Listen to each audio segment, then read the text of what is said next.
Alright, so let me be honest. I am a chronic procrastinator, and if you are anything like me, you might sit down to finally get that big project done, but end up just planning your dream vacation, okay? If that's you, then you are in the right spot, y'all. I promise you, I got some tips in there that is gonna help anybody with time management, but especially those of you guys that procrastinate like me. So, hello, my loves. Welcome back to my channel. If you've never seen my face before, then hey, I'm Jessica Banks, and here we talk about all things from living your best life, femininity tips, and today, time management from a chronic procrastinator, okay? But here's the deal, guys.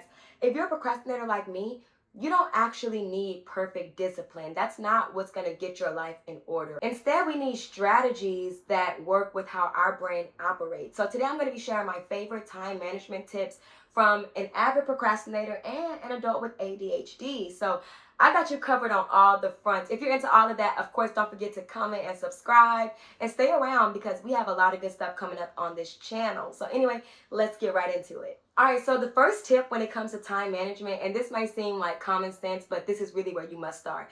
Number one, figure out how much time you actually have. And number two, figure out how long it takes you to do whatever task it is that you need to do. Now, guys, figuring out how much time you actually have, that part is easy, right? Like, you know that you have a 4-hour block to get this done, or an 8-hour workday, or, you know, whatever it is for you. But that second part, figuring out how long it actually takes you to do a task, that's where people get a little bit messed up. I know for me, like I said, as someone with ADHD, I think like, oh, doing the dishes can't possibly take longer than 10 minutes. So I'll give myself 10 minutes to do the dishes. And then 10 minutes in, I ain't even started like actually unloading the dishwasher, right? Because I didn't got caught up with figuring out, oh my gosh, I need a new soap holder for my sink. Let me stop on Amazon real quick and try to find an aesthetic soap holder. Or, you know what? Honestly, I hate like digging around in this little detergent bag trying to grab one of those pods. Why don't I get me a little pod dispenser instead? So now 10 minutes then pass and I ain't even opened the dishwasher, right? So it's important to know how long it actually takes you to complete a task. And that may not look like the average or the norm, and that's okay. Like, in order to make this work, you have to start molding things to what actually works for you, for your lifestyle, and for how your brain works. So here's what I want you to do. I want you to grab a timer and I want you to track your everyday tasks. Just like whenever you're about to do the dishes, put on a timer. We're not rushing. We're not trying to beat a time. We're just simply gathering data. When you're folding clothes or doing whatever, throw a timer in there. Again, we're simply just gathering data, okay? And you will be surprised at how much you underestimate or overestimate how long it takes you to do something. I want you to do this for about a week. And when you do this, it's going to give you accurate numbers on how long it takes you to do things, not how long you think it should take, because that might be a disconnect. How long does it actually take you to get the task done? Next, let's talk about pseudo-productivity. Y'all, I low-key think I made this term up. Like, am I a genius or something? I don't know. If it's a real term out there, cool. But pseudo means fake or not real. So pseudo-productivity is like procrastination in disguise.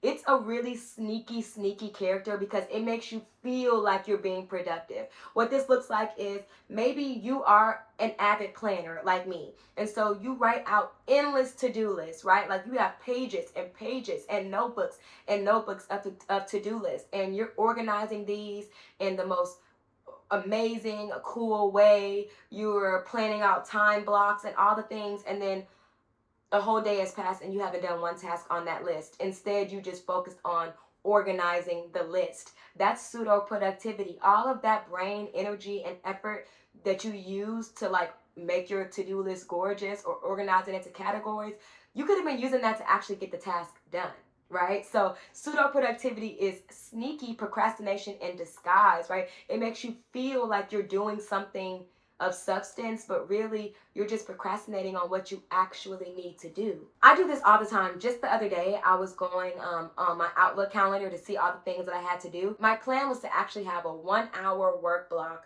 to work on the things on my calendar. But y'all, I got caught up color coding the calendar, and then literally 45 minutes passed, and I was like, dang, I feel so productive. I got done. The calendar was all color coded and aesthetic and beautiful, and I was exhausted. I was like, wow, I did so much work, and then I looked on my calendar and it was still completely full. I still had every single one of those tasks that I needed to do to do. Yes, it was color coded. Yes, it was beautiful, but none of those things were done. Okay, pseudo productivity honestly just digs you into a bigger hole of procrastination, and that's not where you want to be, right? We're trying to crawl ourselves up out of the hole, not dig ourselves deeper. And the crazy thing about pseudo productivity is you're actually working, so you like are expending brain energy and effort and time. Like, you're working, but you really don't have anything, like anything to show for all the work that you've done. And so you kind of feel like it was a waste of time, because newsflash,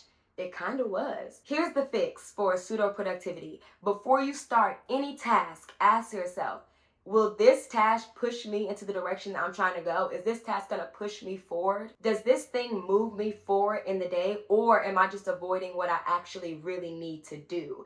Asking yourself that one simple question before you start any task can save you hours of sneaky procrastination. So now I want to talk about some time management strategies that actually work. These strategies I've gotten from my therapist, from support groups, and also just from my life, like anecdotal evidence. These strategies actually work for people that are a little bit less than motivated, maybe are struggling with some other neurodivergencies like ADHD or anxiety, or simply just procrastinate just because, okay? These strategies really, really work. The number one strategy I'm gonna start off with is the Pomodoro method. You guys have probably heard about this before. And this is basically when you set yourself a time to work and then a break time. Typically, it's like 25 minutes to work and then a 5-minute break, right? Or 45 minutes to work and a 15-minute break.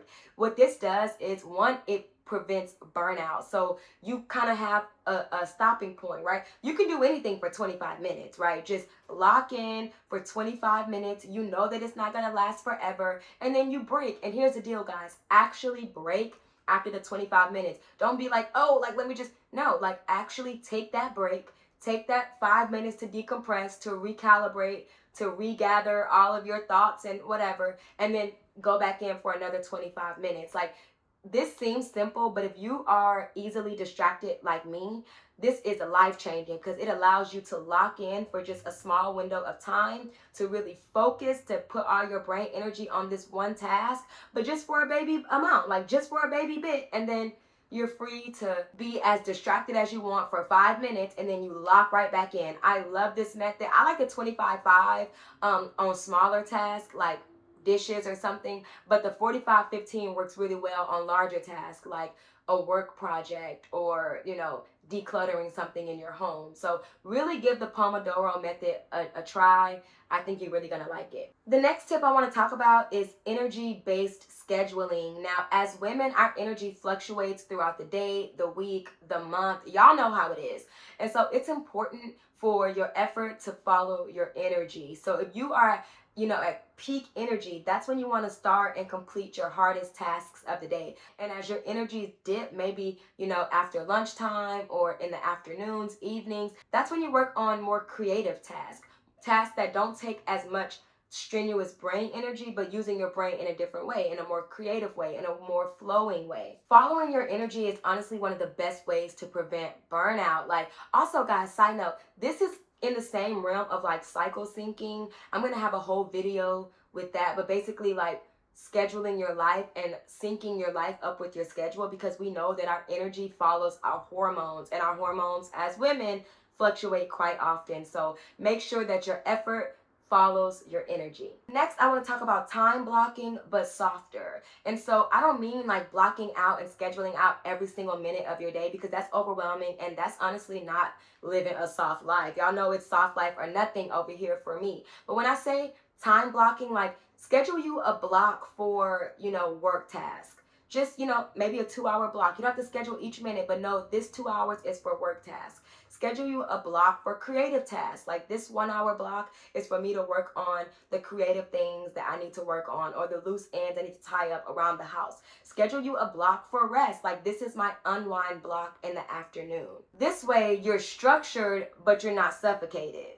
And nobody wants to be suffocated. Next and lastly, I want to talk about micro tasks. I love this one, y'all, especially for someone that gets overwhelmed pretty easily. If something is big and daunting and overwhelming, break it down to the most smallable, laughable steps, right? So instead of like clean the house, maybe you have to break it down all the way down to do 5 dishes, wash 5 dishes, right? Like when things are huge and overwhelming and you're like way up here on like the analysis, break it down. Like bring it into small micro steps that you can manage a lot easier. Okay, so think about like you want to declutter your closet. That's way up here. Like decluttering the closet is way up here. Let's break this down. Maybe step one is to remove all the tops from your closet.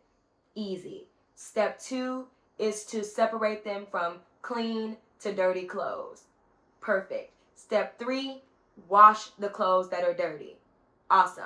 Step four, go through the clean clothes and figure out what we're going to keep, delete, and donate. Awesome. Step five, go through the clothes that you just washed. Same process. What are we going to keep, delete, and donate? Perfect. Step six, throw the deletes away. Awesome. Step seven, hang up the keeps back into your closet. And lastly, step eight, drop off the donation clothes, right? We took that huge, big task and we broke it down to the atomic steps that were a lot less overwhelming and a lot less daunting. Once you start with the small things, momentum begins to build naturally. And before you know it, that task will be knocked off, crossed off the to-do list. Now, that's my favorite thing to do. I love just striking something off. It just gives me a serotonin boost that you can't even imagine. All right, guys, that's all I have for you for this video. I hope that you really enjoyed it. Remember, guys, at the end of the day, time management is not about being perfect. It's about finding strategies that actually work for you, for your lifestyle, especially if you're a procrastinator or if your brain doesn't work in the traditional way. So remember, guys, track how long things take, watch out for pseudo-productivity, and lean into some of these strategies to really curb your chronic procrastination. But that's it, y'all. I hope you enjoyed it. As always, make good decisions and wear sunscreen. And I'll see you in the next one. Bye. Mwah.